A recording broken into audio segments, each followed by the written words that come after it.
اعوذ باللہ من الشیطان الرجیم بسم اللہ الرحمن الرحیم۔ اور لوط کو ہم نے پیغمبر بنا کر بھیجا، پھر یاد کرو جب اس نے اپنی قوم سے کہا۔ یہ قوم اس علاقے میں رہتی تھی جسے آج کل شرقی اردن کہا جاتا ہے اور عراق و فلسطین کے درمیان واقع ہے۔ بائبل میں اس قوم کے صدر مقام کا نام سدوم بتایا گیا ہے۔ یا تو بحیرہ مردار کے قریب کسی جگہ واقع تھا یا اب بحیرہ مردار میں غرق ہو چکا ہے۔ تلمود میں لکھا ہے کہ سدوم کے علاوہ ان کے 4 بڑے بڑے شہر اور بھی تھے، اور ان شہروں کے درمیان کا علاقہ ایسا گلزار بنا ہوا تھا کہ میلوں تک بس ایک باغ ہی باغ تھا، جس کے جمال کو دیکھ کر انسان پر مستی طاری ہونے لگتی تھی۔ مگر آج اس قوم کا نام و نشان دنیا سے بالکل ناپید ہو چکا ہے، اور یہ بھی متعین نہیں ہے کہ اس کی بستیاں ٹھیک کس مقام پر واقع تھیں۔ اب صرف بحیرہ مردار ہی اس کی ایک یادگار باقی رہ گیا ہے، جسے آج تک بحر لوط کہا جاتا ہے۔ حضرت لوط علیہ السلام حضرت ابراہیم کے بھتیجے تھے۔ اپنے چچا کے ساتھ عراق سے نکلے اور کچھ مدت تک شام و فلسطین و مصر میں گشت لگا کر دعوت و تبلیغ کا تجربہ حاصل کرتے رہے۔ پھر مستقل پیغمبری کے منصب پر سرفراز ہو کر اس بگڑی ہوئی قوم کی اصلاح پر مامور ہوئے۔ اہل سدوم کو ان کی قوم اس لحاظ سے کہا گیا ہے کہ شاید ان کا رشتہ داری کا تعلق اس قوم سے ہوگا۔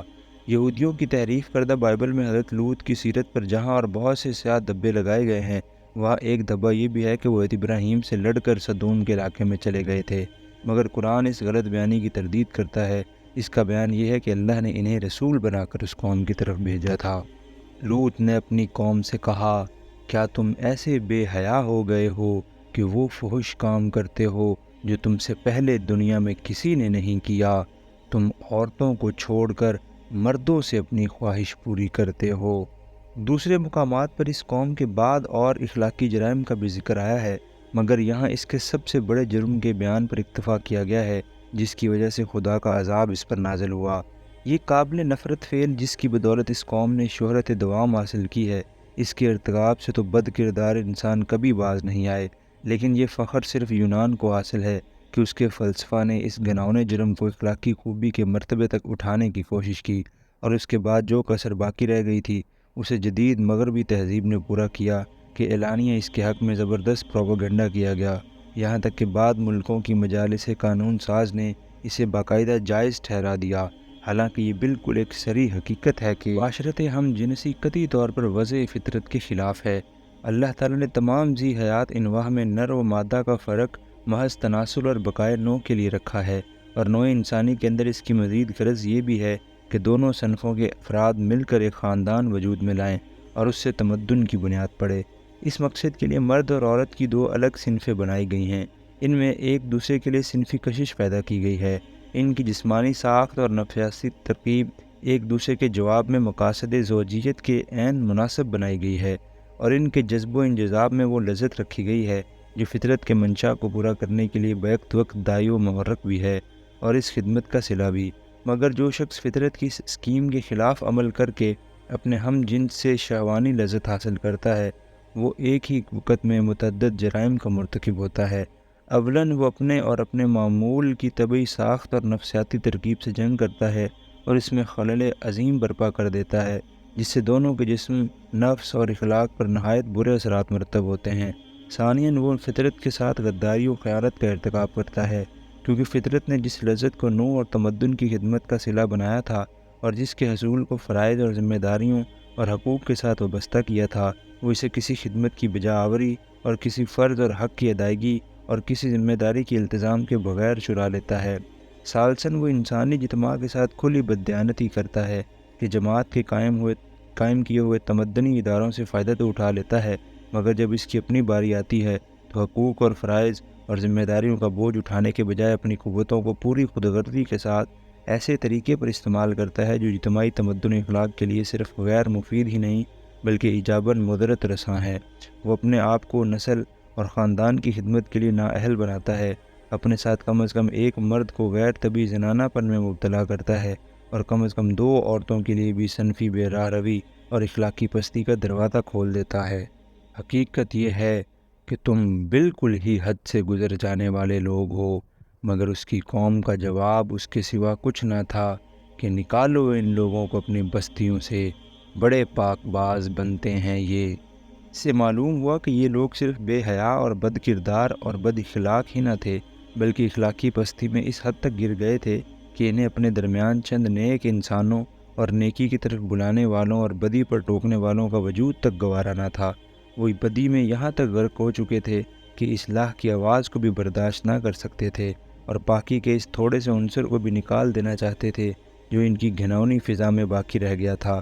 اسی حد کو پہنچنے کے بعد اللہ تعالیٰ کی طرف سے ان کے استحصال کا فیصلہ صادر ہوا، کیونکہ جس قوم کی اجتماعی زندگی میں پاکیزگی کا ذرا سا عنصر بھی باقی نہ رہ سکے، پھر اسے زمین پر زندہ رہنے کی کوئی وجہ نہیں رہتی۔ سڑے ہوئے پھلوں کے ٹوکرے میں جب تک چند اچھے پھل موجود ہوں اس وقت تک تو ٹوکرے کو رکھا جا سکتا ہے، مگر جب وہ پھل بھی اس میں سے نکل جائیں تو پھر اس ٹوکرے کا کوئی مصرف اس کے سوا نہیں رہتا کہ اسے کسی گھوڑے پر الٹ دیا جائے۔ آخر کار ہم نے لوط اور اس کے گھر والوں کو بجز اس کی بیوی کے جو پیچھے رہ جانے والوں میں تھیں بچا کر نکال دیا۔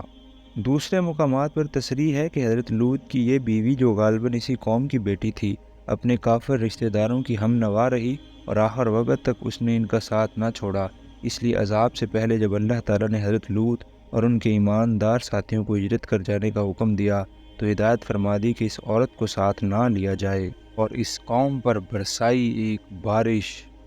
بارش سے مراد یہاں پانی کی بارش نہیں بلکہ پتھروں کی بارش ہے، جیسا کہ دوسرے مقامات پر قرآن مجید میں بیان ہوا ہے۔ نیز یہ بھی قرآن میں ارشاد ہوا ہے کہ ان کی بستیاں الٹ دی گئیں اور انہیں تلپٹ کر دیا گیا۔ دیکھو کہ ان مجرموں کا کیا انجام ہوا۔ یہاں اور دوسرے مقامات پر قرآن مجید میں صرف یہ بتایا گیا ہے کہ عمل قوم لوط ایک بدترین گناہ ہے جس پر ایک قوم اللہ تعالیٰ کے غضب میں گرفتار ہوئی۔ اس کے بعد یہ بات ہمیں نبی صلی اللہ علیہ وسلم کی رہنمائی سے معلوم ہوئی کہ یہ ایک ایسا جرم ہے جس سے معاشرے کو پاک رکھنے کی کوشش کرنا حکومت اسلامی کے فرائض میں سے ہے، اور یہ کہ اس جرم کے مرتکبین کو سخت سزا دی جانی چاہیے۔ حدیث میں مختلف روایات جو حضور صلی اللہ علیہ وسلم سے مروی ہیں ان میں سے کسی میں ہم کو یہ الفاظ ملتے ہیں کہ فاعل اور مفعول کو قتل کر دو، کسی میں اس حکم پر اتنا اضافہ اور ہے کہ شادی شدہ ہوں یا غیر شادی شدہ، اور کسی میں یہ ہے کہ اوپر اور نیچے والا دونوں سنسار کیے جائیں۔ لیکن چونکہ نبی صلی اللہ علیہ وسلم کے زمانے میں ایسا کوئی مقدمہ پیش نہیں ہوا، اس لیے قطعی طور پر یہ بات متعین نہ ہو سکی کہ اس کی سزا کس طرح دی جائے۔ صحابہ کرام میں حضرت علی کی رائے یہ ہے کہ مجرم تلوار سے قتل کیا جائے اور دفن کرنے کے بجائے اس کی لاش جلائی جائے۔ اسی رائے سے حضرت ابوبکر نے اتفاق فرمایا ہے۔ حضرت عمر اور حضرت عثمان کی رائے یہ ہے کہ کسی بوسیدہ عمارت کے نیچے کھڑا کر کے وہ عمارت ان پر ڈھا دی جائے۔ ابن عباس کا فتویٰ یہ ہے کہ بستی کی سب سے اونچی عمارت پر سے ان کو سر کے بل پھینک دیا جائے اور اوپر سے پتھر برسائے جائیں۔ فقہاء میں سے امام شافعی کہتے ہیں کہ فاعل و مفعول واجب القتل ہیں، خواہ شادی شدہ ہوں یا غیر شادی شدہ۔ شعبی، زہری، مالک اور احمد رحمہ اللہ کہتے ہیں کہ ان کی سزا رجم ہے۔ سعید بن مسیب، عطا، حسن بصری، ابراہیم نخعی، سفیان ثوری اور دیگر کی رائے ہے کہ اس جرم پر وہی سزا دی جائے گی جو زنا کی سزا ہے، یعنی غیر شادی شدہ کو 100 کوڑے مارے جائیں گے اور جلا وطن کر دیا جائے گا اور شادی شدہ کو رجم کیا جائے گا۔ امام ابو حنیفہ کی رائے میں اس پر کوئی حد مقرر نہیں ہے بلکہ یہ فعل تعزیر کا مستحق ہے، جیسے حالات و ضروریات ہوں ان کے لحاظ سے کوئی عبرتناک سزا اس پر دی جا سکتی ہے۔ ایک قول امام شافعی سے بھی اس کی تائید میں منقول ہے۔ معلوم رہے کہ آدمی کے لیے یہ بات قطعی حرام ہے کہ وہ خود اپنی بیوی کے ساتھ عمل قوم لوط کرے۔ ابو داؤد میں نبی صلی اللہ علیہ وسلم کا ارشاد مروی ہے کہ عورت سے یہ فعل کرنے والا ملعون ہے، اور حضور صلی اللہ علیہ وسلم کے یہ الفاظ بھی منقول ہیں کہ اس مرد کی طرف ہرگز نظر رحمت سے اللہ نہ دیکھے گا جو عورت سے اس فعل کا ارتکاب کرے۔